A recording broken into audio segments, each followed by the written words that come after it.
Welcome back. You're watching India Business Hour Plus. ZEE5 is the biggest future bet and it will be EPS accretive in 5 years. That's the word coming in from the MD and CEO of Zee Entertainment, Punit Goenka.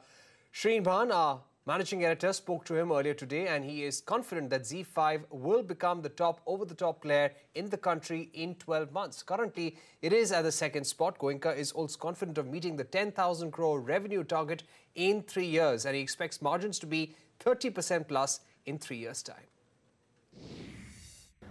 We do expect that the business will turn around and become EPS accretive towards the 5th year mark. We are just about 6 months into the launch as we speak. We have already become the #2 OTT player in the country. I do expect in the next 12 months we will emerge as the #1 OTT player. This is only India. We have just soft launched the business in the international markets on 2nd of October, which was our 26th anniversary. And we hope to take it in the next 1 year to about 190 countries. Okay, so 190 countries over the next 12 months. That's the international aspiration as far as ZEE5 is concerned. And #1 OTT player by next year. That's what you're hoping. Yes. That's what you're hoping to do. So how much are you investing in this business? As I said, actually, you can try to get that number from me. I will not disclose it. But having said that, a large part of our excess EBITDA, over 30%, is going behind this business. As I've stated earlier, I can very comfortably deliver a 36% plus EBITDA margin if I was not investing in ZEE5. But I am going to invest a large part of that 600 basis points behind it. Okay, so I'll come to how you manage this 36% EBITDA margin in just a second. But let me continue to talk about ZEE5 and how you're really seeing the OTT landscape change and what that means in terms of the core television business. What is it going to mean both in terms of TV advertising revenue as well as TV subscription? So for the short term, when I say short term, I'm talking about, let's say, 3 year to 5 year horizon, I expect it to be a TV and digital play. Given that our country is still about 95% plus single TV households, it's the secondary audiences which are moving to the OTT platform. And by our own numbers that we have seen, the core audiences are around the age bracket of 18 to 35. So I expect both to coexist in the foreseeable future. Some categories of advertisers will shift sooner than others. Okay. Which categories would shift sooner? So e-commerce, for example, will move first to the digital platform because that's a more transaction-based business, whereas brand building will still remain core to television.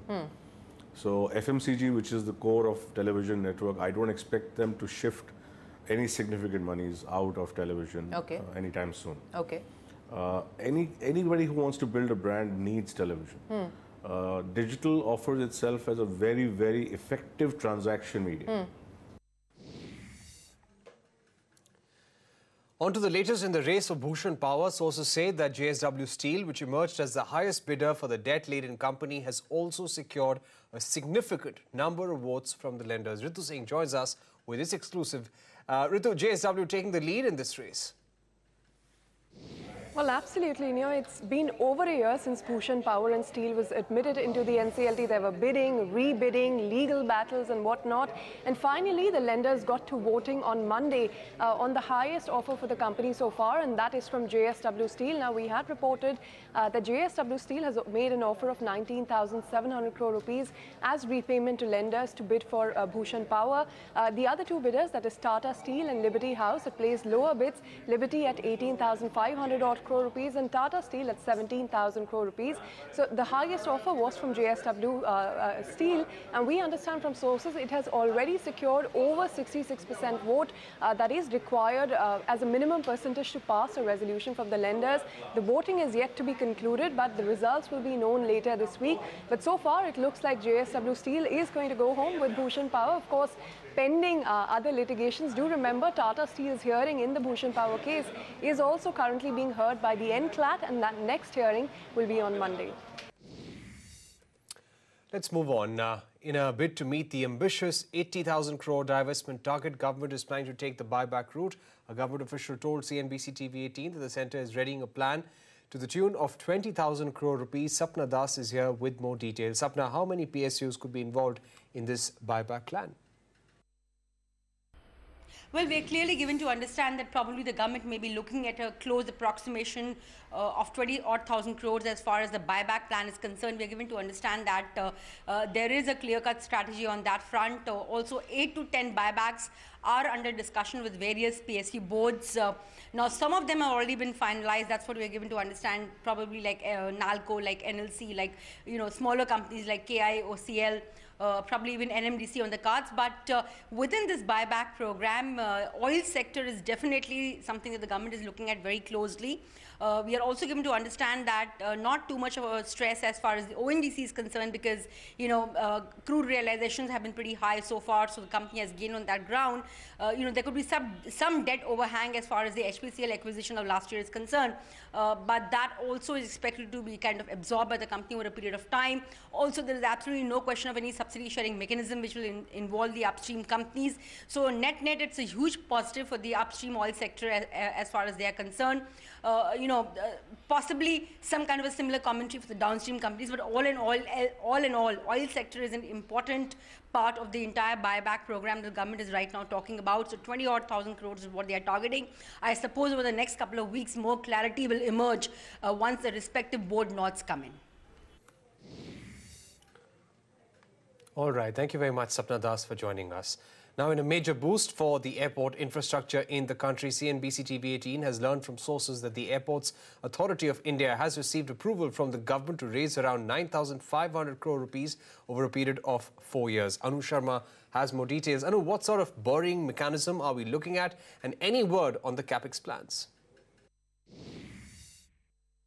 Yes, the state-run Airports Authority of India, which manages over 125 airports in the country, has finally received approval from the Civil Aviation Ministry for its borrowing plan. Sources tell us that the first portion of borrowing for the current fiscal, which was a line of credit of 1,500 crore rupees from a consortium of banks, did not materialize as the bid lapsed by the time government approvals came.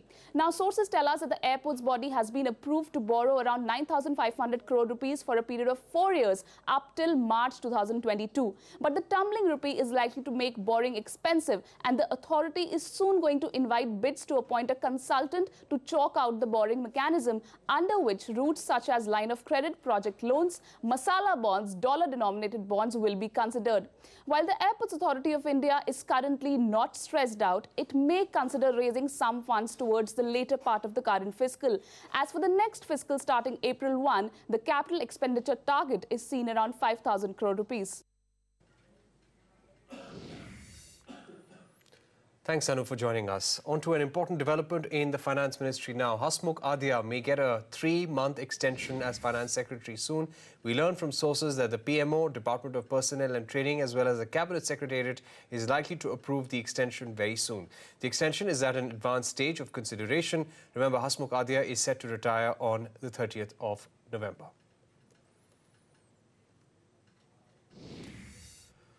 On to earnings from the auto space. Hero MotoCorp reported a 3% drop in profits, but managed to meet expectations. In fact, profits and revenue were above the CNBC TV18 poll. Margins came in at just over 15%, which was in line with estimates. The company has also declared that it will re-enter the premium motorcycle segment with a new 200cc motorcycle soon.